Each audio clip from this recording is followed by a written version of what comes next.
Cooking with Kanosuki. How's everyone doing today? So, oh, don't mind the One Piece playing in the background, you know. Whole Cake Island. Gotta love it.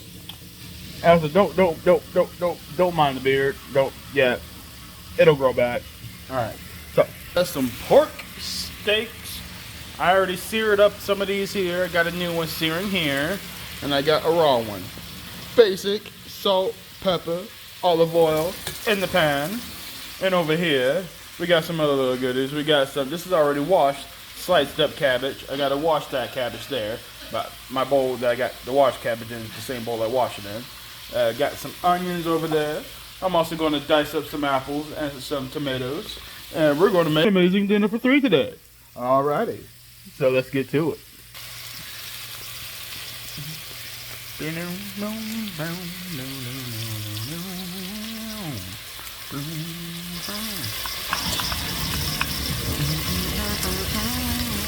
Look at that meat sizzling, baby, yeah. Meat resting, looking good after being seared off. I know it's still bloody because it's not done cooking yet. Even though it's not blood, they already blood the meat. Score us a huge catch for dinner.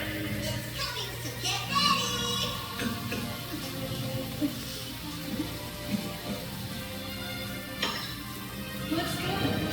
Thanks, Auntie.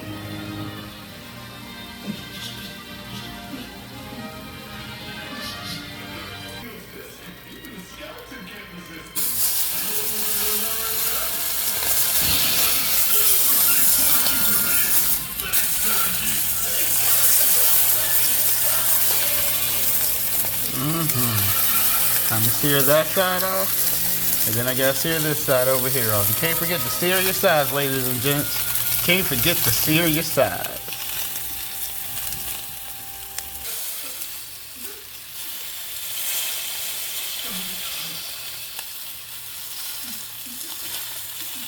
There we go.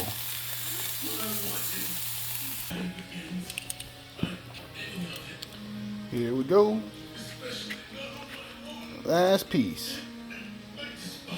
Pan.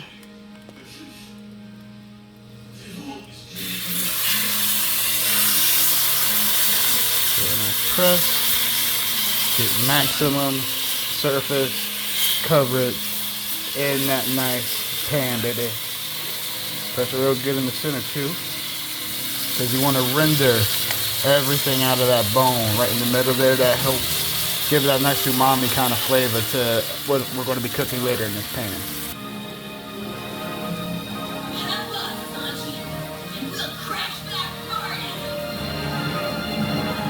My boy, you was always part of the Nakama. We were always fight for you, Sanji. Okay, let's get back to cooking now.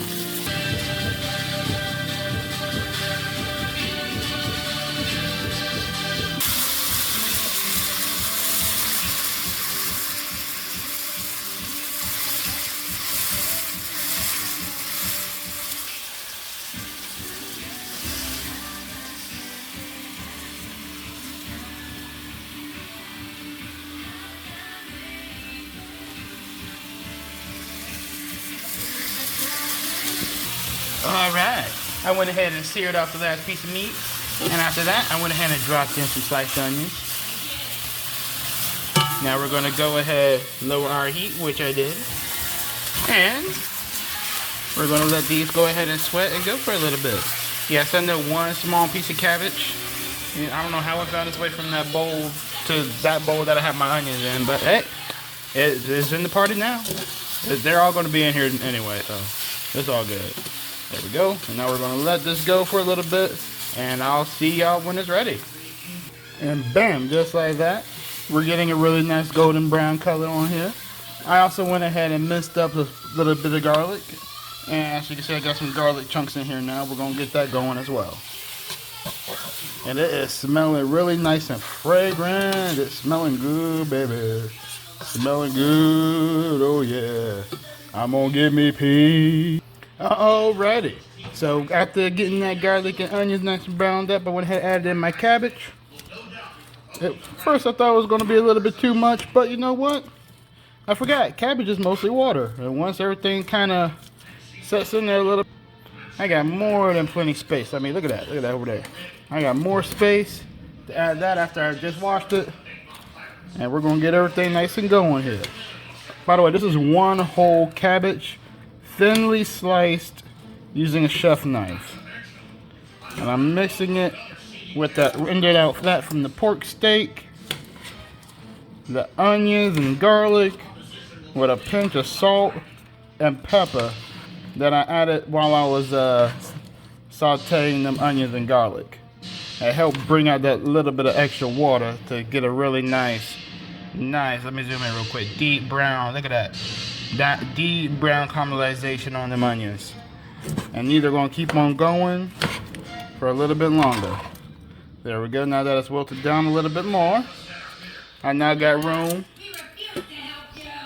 to add in the rest of this cabbage with a little bit of water. There we go. Go ahead and pop that baby in the sink. And we'll get it all mixed up. Up, hold up. Jinbei talking. You're familiar with the man Capone Banshee, correct? Yes, Jinbei. Jinbei the goat. Alright, let me stop. Alright, back to the cabbage. Go ahead and get this all kind of incorporated. Now that we got some stuff kind of wilted down a little bit.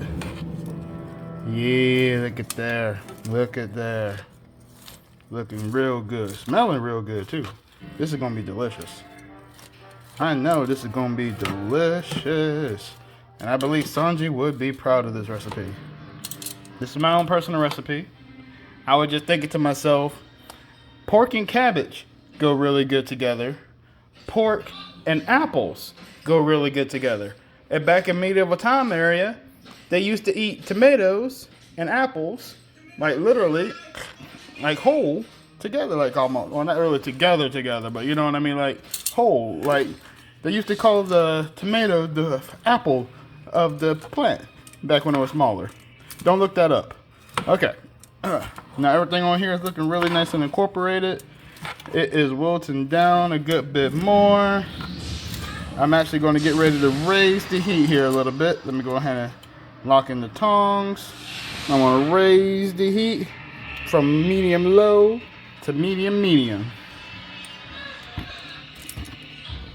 Now I'm going to let this go a little bit more. Now while this is going, I'm going to go ahead and dice up my apples and prep my tomatoes. Let's get it. Bam! Got our 2 apples all nice and dopped up here. And these apples are actually pretty delicious. I don't know the name off the top of my head. I'll probably add it in over voiceover if I actually do any editing to this. But they taste almost like vanilla and cinnamon. Just mixed into an apple already. It's really quite delicious. They have a really firm crunch. Listen. They're really firm, really crispy, and they take a good little while to oxidize. These have already been cut for like a minute. Some of them are starting to oxidize on this side here that have been cut for 2 minutes. But I'm going to put some lemon juice on here, and they're going to be good to go. I'm going to get this tomato also chopped up, and I'll see you next little bit. And here we go, a little update on our cabbage. As you can see, after adding in that second little bit, it's wilted down quite a bit now, and as you can see, it got a nice little pool down here at the bottom. I'm going to raise the heat a little bit more because I want that to start boiling a little bit before I add in the apples that I just diced up. And then I'm going to re-add in our meat, and then I'm going to pop it into this oven, which I preheated to 400 degrees. And then I'm going to use that oven to finish off the pork chops here. Excuse me, the apple made me burp. To finish off the pork chops here. And yes, for the people that are asking, I've wiped down the counter mid-take. I re-washed my hands multiple times, so everything is nice, clean. No cross-contamination or anything like that going on here. Alright. Oh man, this is smelling amazing. I wish we had like a smell-o-vision so y'all could just smell this cabbage here. It still has like that hint of umami from the pork meat in here, that smell. Oh my gosh. Yo, hold up. Look at it. Look at it. Look. Let's get a zoom in on this. Look how vibrant that color is. So green. The onions are really nicely caramelized now. Oh, this is gonna be so good. All right, went ahead and got my lemon juice on the apples here. I went ahead and diced up, well, not really a full dice, but you know, like sectioned up one tomato half. I'm about to do the same thing with this one here. I already went ahead and went one way, the long ways. Now I'm about to go same thing, but this way here. And yes, I did cut off the tip, and I cut off the booty. I already got the booty in my composting bag because I'm going to throw all of this waste in my compost. And there we go. Just like that. Ooh, that's good tomato. That's really nice. This is good apple too. Really nice combination. A little bit of apple, a little bit of tomato. Oh yeah, this recipe is going to be delicious. Here we go. We got our tomatoes in here. This came up to a nice little simmer boil. I got my apples in here. We're going to go ahead and get everything a nice little, not really a full mix, but just kind of fold the apples and tomatoes in a little bit more. But I need to keep some of them on top because they're about to be a nice little bed over here for our meat. Go ahead now, time to reintroduce our meat to this pan. It is going to be really, really, really full. No, oh, look at that juice. Look at that juice.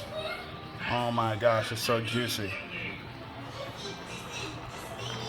Oh yeah, look at that. Now all that juice is going to mix in really well with all this freaking meat and the cabbage and the freaking potatoes. Yes, I forgot. That's what's in that pot back there. I'm making some mashed potatoes.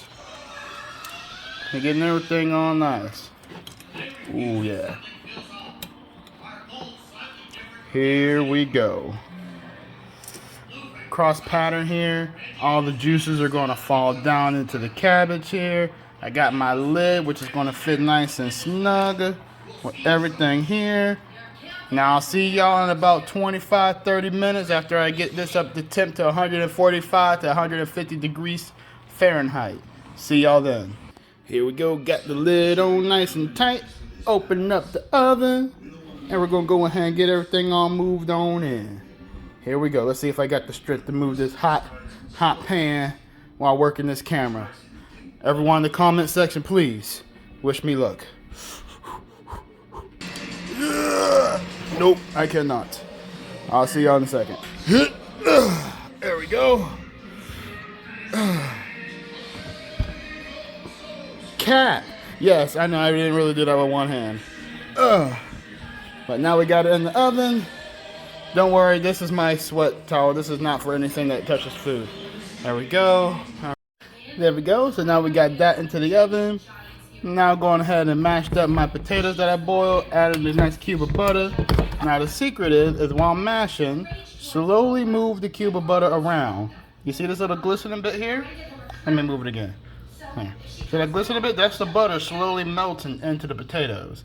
Now while I'm moving everything around and keeping this butter moving, all of this is going to get coated slowly in that delicious butter.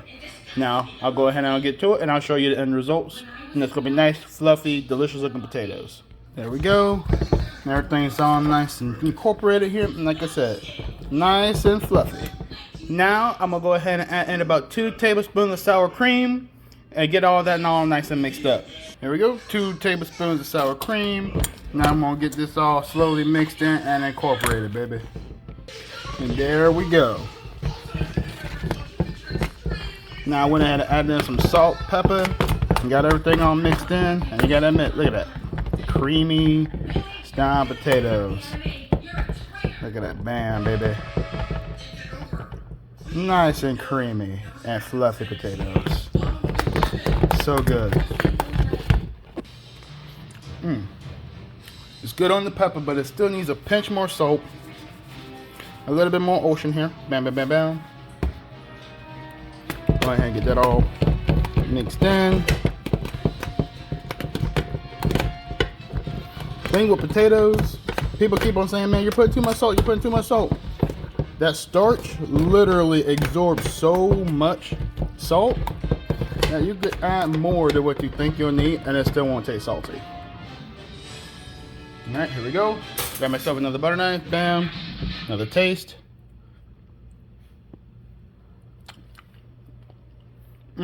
Buttery. Now you're getting the hint of salt. Nice pepper taste. Oh, that's good right there. You can taste the onion. You can definitely taste the garlic in there. Oh. And the little pieces of the potato skin is going to give you that extra bit of fiber too to go along with the fiber that you're getting from down here. Good amount of nutrients here. It's going to be delicious. Man, my food is so good. You just need something to put it on. You know what I mean? Great. That should be everybody. Your keisters are so clean you can eat off of them, right? Yeah, I can put my food on their keisters. Wait, what? Oh my. As you can see, all that fat and everything from the cabbage is all nice and covered up by all this liquid.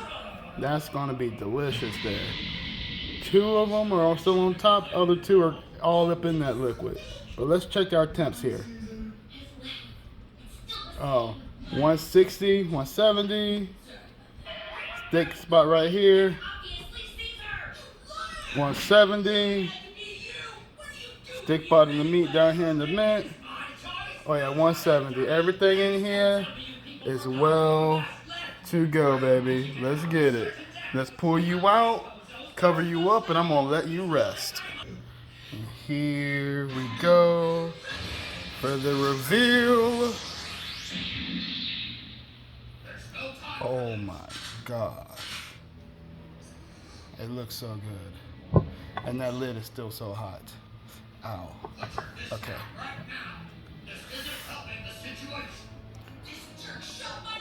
Oh my gosh. It's just glistening. It's like it's made of light.